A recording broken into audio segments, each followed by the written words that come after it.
Another light went out as the night began to fall. Another eardrum played as the bomb was heard to all. We all heard it. My friends heard it. Little kids in the bomb shelters heard it. Why?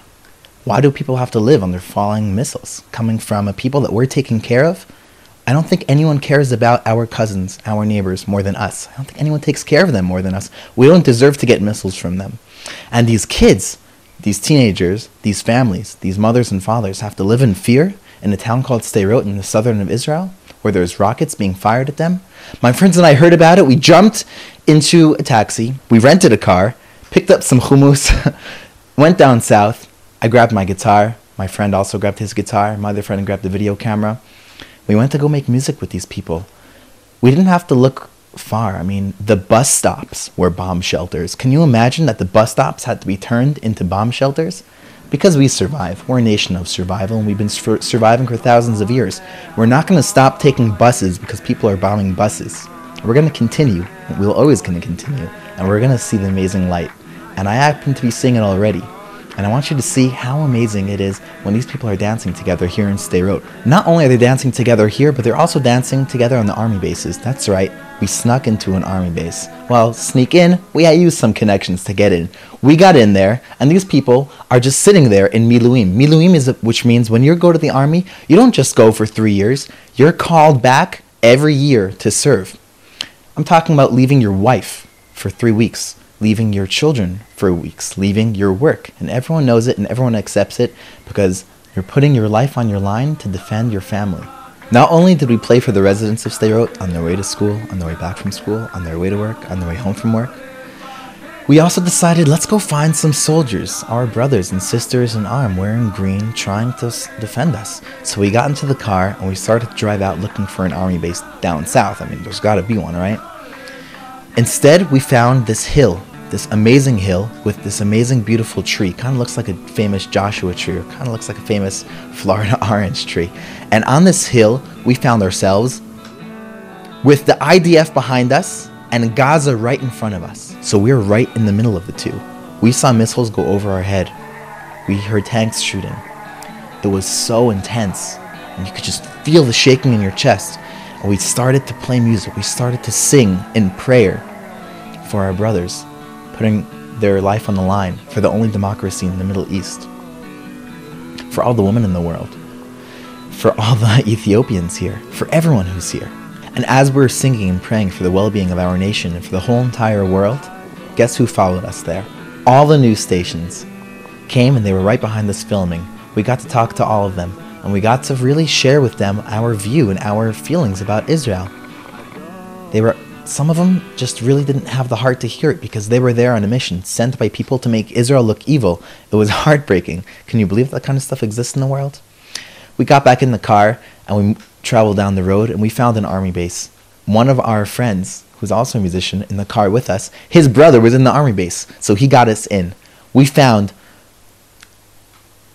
so many different kinds of soldiers in this barrack, and this barrack, and that barrack. The ones who are there from between the age of 22. We found the soldiers who are there, who leave their families and leave their children and leave their work just to go put their lives on the line for the nation of Israel. And they're there waiting to get the call to be there on the front lines, to put their lives on the lines for us.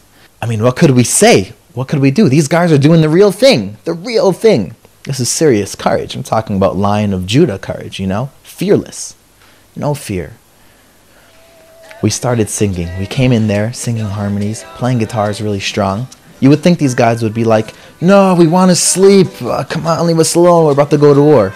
You know what they wanted to do? They wanted to sing. They wanted to dance. Just like in the old days, what we used to do before we went to war. And we were singing and dancing. The feeling of unity was amazing. These guys want one thing. They want peace.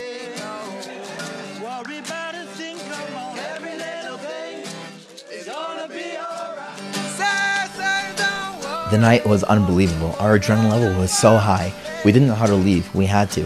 After hugging all the soldiers goodbye, we got back into the car and drove back home. Later that night, we got a phone call from Rinat Gutman, who put together something called Rap versus Rockets. She put together a busload And not just any bus, by the way. I'm talking about a bus that has inputs for guitars, for keyboards, for bass, for microphones. It's a musical bus. It is so cool.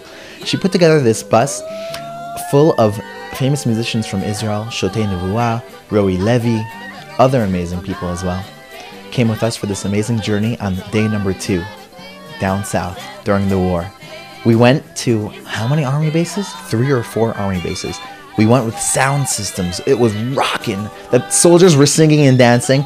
I saw soldiers being thrown up in the air and landing back down by their comrades who were throwing them up and catching them. And everyone was just the same thing over and over and over again, singing, Lo lefachid klal, never be afraid, because that is our main weapon, to never be afraid. Our enemies are using fear. Our enemies, they go into the towns of their own people in their own weddings, and they put bullets into their own brethren's legs and say, vote for us. If you don't vote for us, this is what's going to happen. They work with fear. These people are working with fear, and that's what the war is. It's no fear versus fear. Our enemies are using fear. And all we are saying is, don't be afraid. Don't be afraid. The lion is king of the jungle. You know why? Not because he's the fastest, not because he's the biggest, and not because he's the strongest, because he's fearless. And that's exactly why the logo for Judah, the tribe of Judah, is a lion, the emblem for thousands of years, because the lion is fearless. And that's what these guys were singing. The main thing is to never be afraid. They're screaming, they're singing, and they're dancing. We went from army base to army base. One of the most fun parts was the bus rides on the way to the army bases, on the way back to the next ones. The bus, the energy in the bus was so amazing, because when you're going to give and you're going to do something good for other people, there's no better feeling. So the bus was just ecstatic. When my band got on to play the Jewish Unity Project, my band, our band got on to play the Jewish Unity Project, a siren went off. We had to stop playing, put down our instruments. The soldiers and us, we all ran under the stairwell.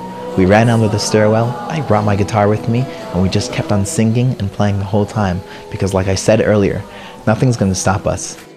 It wasn't just the soldiers putting their lives on the line that day. It wasn't just the musicians. It wasn't just the bus driver. It was also the film crew, the cinematographers, the sound people, the lighting people, who put their lives on the line to capture some amazing footage so you can see what's going on. Because who else is going to show it to you? Who else is going to show you the truth? נוסעים נכבדים, ברוכים הבאים לישראל.